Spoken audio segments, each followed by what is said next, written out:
Welcome to another VC Wisdom Pod. We have Niall Murphy with us, an entrepreneur, an investor, technologist, WEF Global Investor WEF. He's in Switzerland, I believe, right now. Grew up in South Africa, Irish blood, I do think. So nice melting pot, nice citizen of the world. In brief, Niall's a founder and a managing partner at Morphosis, and they deliver transformative adaptation solution in the climate impacted world. So we're going to discuss about clean tech today, green tech. Niall's background is quite fascinating, building business, investing in some others, and it's going to be pretty fun. Bookride GPT is presenting that one. Bookride GPT is my company. We can take your LinkedIn post and write a nice book with AI in seconds, right? So we give you a free token so that you can have your own AI written book and publish it on Kindle. You can go to Bookride GPT for that. Niall, welcome to the pod. Tell me a bit more about yourself and what you're up to nowadays. Hi, Charles. Great to be here. Thank you. Yes, I'm busy putting a new investment business together called Morphosis that I founded with a couple of partners focused on climate adaptation. And I'm also an LP in a couple of funds and an investor in a few other private companies that I remain pretty close to. But my passion now is focused around climate adaptation. Tell me about your background. Like you were a founder pretty soon, and then you became an investor. Tell me a bit more about yourself and how you were built. Yeah, I'd characterize myself as a serial entrepreneur and a business operator. So I spent 30 years founding and building mostly technology-driven businesses. I started out actually I founded one of the first internet service providers in Africa, in South Africa in the mid-90s. But when I was a student, showing my age here, back in the late 80s, early 90s in South Africa, it was a pretty transformational time.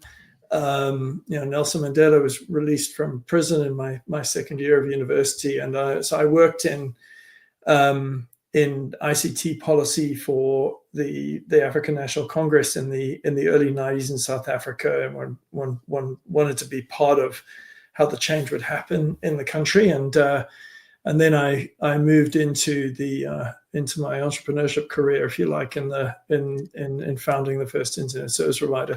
I was in South Africa until about 2000, and at that point, I'd exited the ISP business. I'd built a couple of other software businesses. I was operating between Joburg and London at that time mostly, and then I met a girl who's now my wife, and that ended up encouraging me to base myself in London. Co-founded a business called The Cloud, which became a large pan-European operator of public Wi-Fi, and that was done on a vision of mobile internet, which wasn't necessarily a given thing in 2001, and successfully exited that to B-Sky-B in 2010. Since then, I built an Internet of Things company called Everything, which I sold in 2021. And along the way, I became a World Economic Forum global innovator and sat on the board at the UK telecoms regulator and various other things. So I've been operating between Europe and the US over the last 20 years, really, but mostly in building my own businesses or ventures that I've been very closely involved in. And now I'm sort of fully moving, if you like, to the investor side of the table. Let's explore the founder side first, because you're obviously exceptional, right? Like most founders don't even have one exit in their lifetimes. You had multiple. What's your secret sauce? Like, why and how are you built that way? How do you how could you build so many businesses that you could eventually exit so fast in such a short time span? Well, it's not such a short time span. Each journey is a kind of 6 to 8 year exercise, I suppose. I mean, I said this to business school students a number of times. The most important thing in a business is to survive, right? And most businesses fail because they run out of cash, actually, and particularly when you're building businesses in pioneering market spaces, it's really a challenge to make sure that you can survive, which means that you've got to be good at either raising capital but using that capital efficiently. And as a venture partner many years ago said to me, you want to pick a sector where you can fail upwards, meaning that the market space is growing around you to such a degree that not that you can be a terrible executor, but the quality of your execution is essentially, to some degree mitigated by the market space you're operating within. And then I think it takes just grit, really, right? I've been through some pretty challenging times. I've stared into the abyss many times, and having some faith and keeping your head straight and so forth gets you through those things. And so those are my no magic in that. And that grit is your philosophy in those hard times about stoicism? Is it just like focus on execution and don't delve too much on the pain and the failure that's sitting right in front of your eyes? Yeah, the sun's going to come up the next day. I think taking a stoic mindset is very much how I approach things. I think a lot of it also comes from the culture that you build within your team. I'll tell you one of the proudest moments in my career is in March 2020 when COVID had hit. Thankfully, we'd raised a round for my company, everything, but obviously at that point we were pretty unsure as to what was going to happen. And I said to the team, I want us all to survive this. I want us all to be able to make it through here. So I'm gonna take a 50% cut in my salary. I'm asking that of my senior leadership team, and I'm gonna ask everybody in the company to take a material cut in their income. And that way I can keep everybody employed and we can navigate through. I got 100% opt-in to that from a team of 100 plus people within the hour. And that, that solidarity and everybody being on the bus, if you like, is, I think that's a big part of how you can get through these things. You're not doing it by yourself. That's better than Elon Musk's 50% opt-in after he took over Twitter. I think it was like 50 or 30 or 20. Yeah, I mean, there's I wouldn't say there's only one culture of success, but I certainly have always tried to build a empathetic and we're in this together sense of working, rather than necessarily a kind of my way or the highway type of approach to doing things, but those can work too. Right. And then you mentioned like building in a sector that's growing by itself. I love that, like finding a niche first. How did you identify that niche in the ISP/Wi-Fi space? And is that niche nowadays AI? Yeah, way back when I was doing policy at the African National Congress, I got a grounding in scenario thinking. And in scenario thinking, you think about possible, plausible futures, if you like, and when you look at those plausible futures, that gives you a tool to think backwards. So I've tried to found businesses in areas that I felt were inevitable, right? So, would we have a mobile internet, and would Wi-Fi play a role in that? Well, that felt fairly inevitable. Not that there weren't significant uncertainties, but that felt fairly inevitable. Would we have an Internet of Things? Would all products in the world become trackable and traceable? Felt fairly inevitable, right? Would there be an internet, and would there be demand to scale that up? Access for that to scale up felt fairly inevitable, and so then it becomes an execution issue. So yes, I mean, AI is clearly an inevitability in our environment. There might be some debate and uncertainties about sort of where the optimal zones of action are. Similarly now, the fact is that the world is a changed place from a climate perspective. We are already in a 1.5 plus degree environment. We're going to be in a 2 plus degree environment. That's inevitable.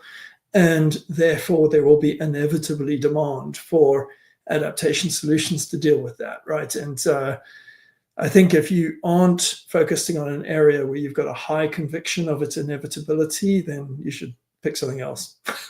Yeah, and sadly, this one is inevitable. It's 100% chance. There's no way around that one. So, mentioning the 2 degrees up, what are you saying? Are you saying that people will wake up once natural disasters happen and investing in companies that will fix that, or companies that can actually reverse the states that we're in and make the global warming sort of reverse on itself? Where I think the probability of reversing global warming now is close to zero. We may achieve net zero by 2050, but even in the most optimistic outlooks, we're in a 2.5 degree plus world. No matter what, right? Even if we were net zero tomorrow, we would be in a 2 degree plus world, just because of the locked in effects of the current climate environment. So clearly, we've got to invest in energy transition and emissions reduction and make that happen. But in the meantime, we have to deal with the reality of the fact that these global average temperatures have shifted. That means we will see more extreme weather. We will see shifts in precipitation patterns and so on. So the water shortages that we see in southern Spain, or the wildfires that we've seen in Korea and California and so on. These are facts of our environment. More subtly, we see declining crop yields and so forth. Now, those all sound like negatives, and they are, but they also drive positive opportunities, right? If you've got declining crop yields, that's a massive emerging market opportunity. For example, agricultural technologies or bioengineered strains of crop, right? Water technologies. I mean, there's a 40% gap in demand versus supply of potable water by the end of this decade, right? Globally. So that's a huge market opportunity for water technology. So, every negative is a positive, I suppose. But those things all feel inevitable to me. And a lot of people might say that adaptation is sort of declaring defeat, if you like, relative to the attempting to bend the curve on climate impact. But if you're hiking across a mountain and you run into a snowstorm, you put on a warm jacket, right? And that's what adaptation is about. It's about dealing with the reality of the environment that we find ourselves in. And even with AGI, you don't think we'd find a solution to that? Because right now, AI is accelerating global change, right? It costs a lot of water, electricity to run every single prompt that you give GPT. But I do think that, AGI will be capable of thinking of solutions that have not been possible to think with our human brains in the next coming years. What do you think about that? Oh, I think that AI is going to play a massive role in both how we're able to accelerate our reduction of emissions and the transition of our economies to low emission environments, and also how we figure out how to adapt to the environment that we're living in. If we can use AI to give us much more accurate weather predictions, we can therefore manage impacts long before they arrive, right? People die in floods because they didn't know the flood is about to happen, right? And we can mitigate a tremendous amount of risks by using data science and AI intelligence. That's absolutely for sure. Earth sensing is a hugely a valuable space that's going to make us a lot smarter. So all I'm saying is that I think that the change is locked in, and so clearly we need to limit how much of that change is locked in, but change is locked in. So we've got to deal with that reality. And tell me what you're building at Morphosis. We're building an investment business, so we're investing capital in solutions that can meet needs for communities and businesses as they attempt to adapt to the changing environment. So, for example, how are they going to source water, or what kind of building materials should they be using so that they can deal with temperature variations or higher rainfall patterns or what have you, right? We're also engaging in knowledge sharing. There's a tremendous lack of understanding. You speak to the mayor of a city in southern Africa, they would understand that they're having climate effects that are coming along. They have no idea exactly what those are, when they're going to manifest, and what they can do about it, right?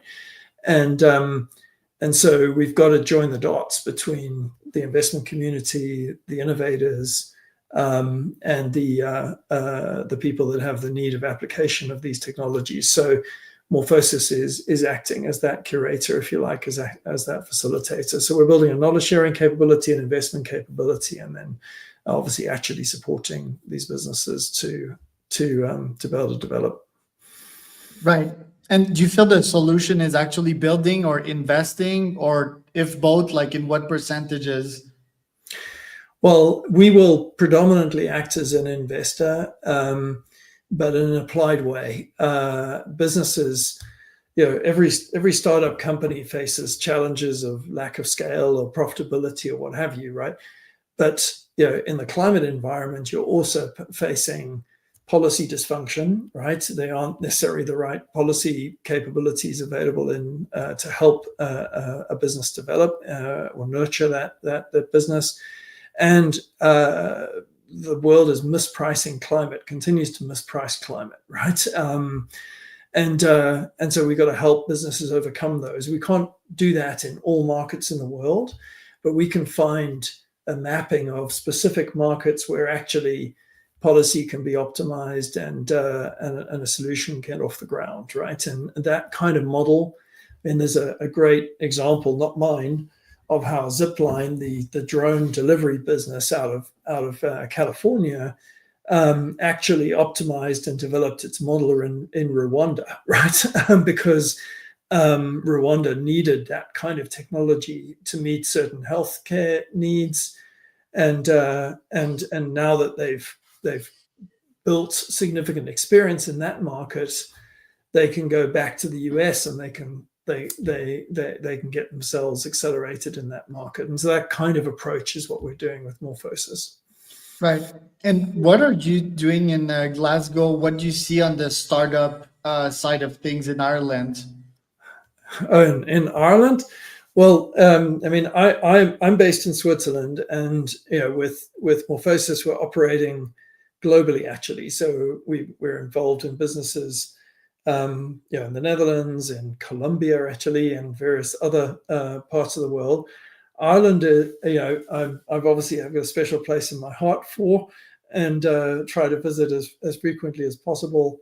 And there are some pretty innovative, actually, energy transition technologies that are coming out of Ireland, and a lot of creative finance is also coming out of Ireland. So I think its role sort of within the EU and interestingly as a sort of bridge culturally with the US is also pretty interesting. I think I got the wrong Niall Murphy on Twitter. It looks like you, and anyways, that's why I thought you were in Glasgow. But Switzerland itself, like, why? Is it just because it's a nice place? Very expensive, Switzerland, and how's the startup scene there?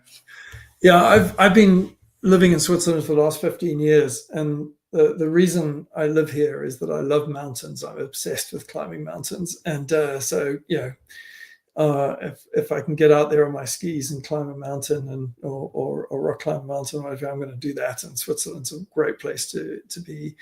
I think from a startup perspective, Switzerland is a relatively small market, but there's a phenomenal hub here at EPFL and at ETH in Zurich that has generated some pretty powerful businesses. And the climate environment, actually, there's a really specific set of activities that are going on. The Swiss are feeling climate impacts rapidly in the Alps, and so it's a high profile topic here. From a capital point of view, Geneva has the highest concentration of family office investors in the world, right? And so there's a lot of motivated private capital here, and we're certainly hoping to leverage that.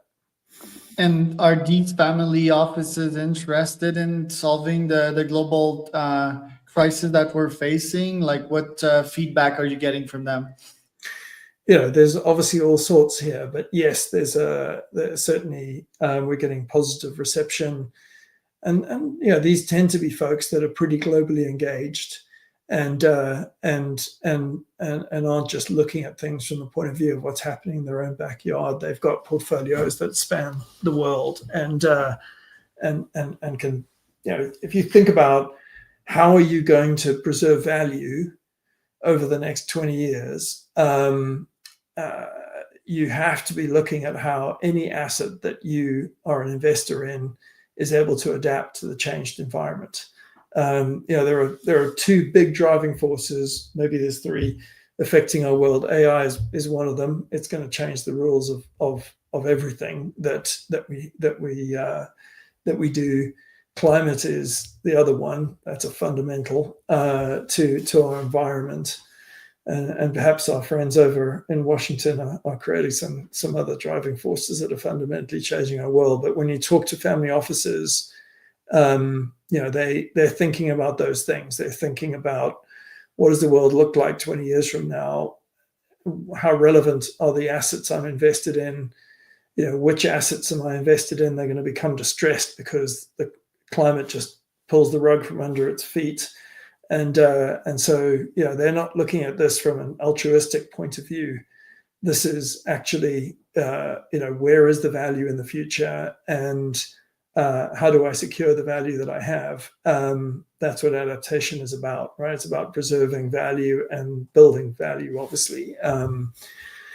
It's interesting. Climate is not a niche thing. It doesn't just affect one industry. Everything in the world is affected by this, right? 100% of global GDP is exposed to our environment. You mentioned that you're obsessed with climbing mountains. So am I. I did a couple of peaks, right? And I often like to make analogies between this and the startup world, right? It's very hard to climb at first. And then the come down is exhilarating, right? The exit, but you can injure yourself on the way down if you're not careful. What have prompted you to like climbing mountains, and have you made some sort of analogies between the startup and VC world?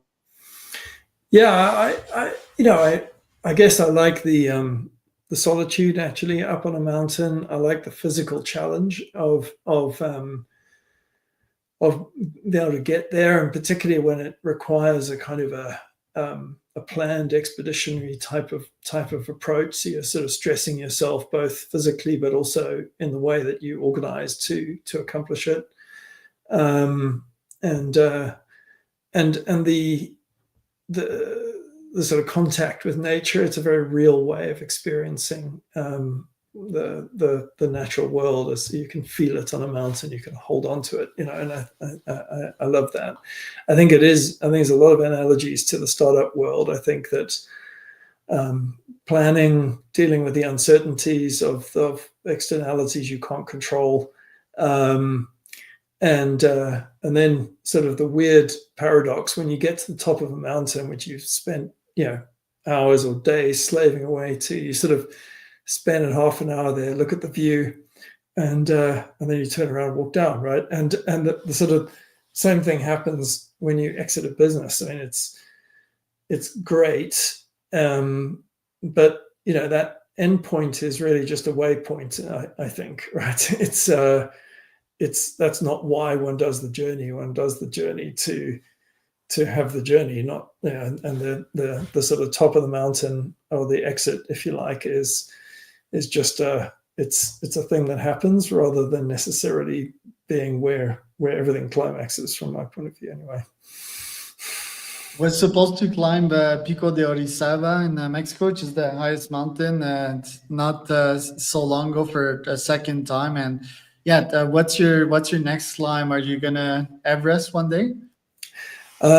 My wife won't let me do Everest. She's But probably it's safe nowadays, isn't it? Like it's with enough training, it's quite predictable. Yes, that's true. There's also just a hell of a lot of people doing it, so I don't think one gets much solitude up there.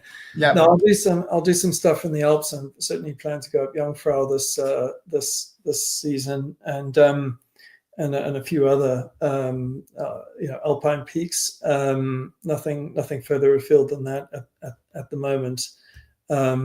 I've done some edgy things in the last 20 years. And I think, a little bit back to your startup analogy, I mean, climbing a mountain, you've also got to make sure you can survive, right? And people tend to think that accidents happen on mountains, in some sort of spectacular fashion.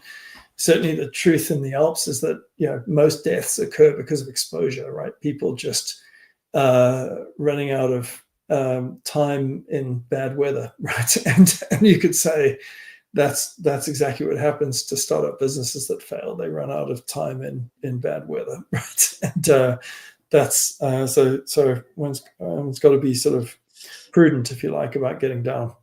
Right, and you had a couple of misadventures, I guess, and brushes with death yourself. What's your philosophy about death, and what legacy do you want to leave if you ever go out there in the mountains and don't come back?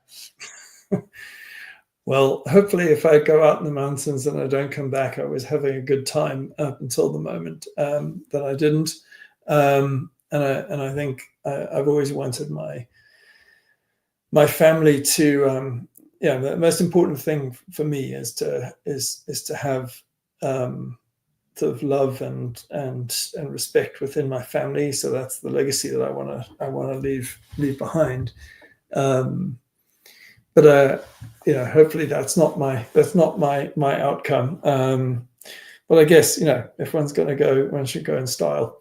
I've certainly had a few times where I've been sliding down. I had one instance on Mont Blanc. I was sliding down a couloir out of control. There was a cliff at the end of it. I wasn't certain that I was going to be able to stop myself before the end of that. And it's a sort of weird calm-like experience where you watch this bit of inevitability coming towards you. Now, obviously, I managed to stop myself, but I had to. Or God did. Yeah, I had to get myself off the mountain after that, and things are going to be what they're going to be, right? I mean, you're in forces of nature that are way beyond your control. I think you have to just accept the reality. There's not much point in getting frustrated about it. Love that. Niall, where can we find out more about you and your company? You can find out about the company at morphosis.solutions. I suppose best to look me up on LinkedIn to learn a bit more about my background, and Google me. There's a fair amount of YouTube stuff and so forth about me as well. So that was Niall Murphy.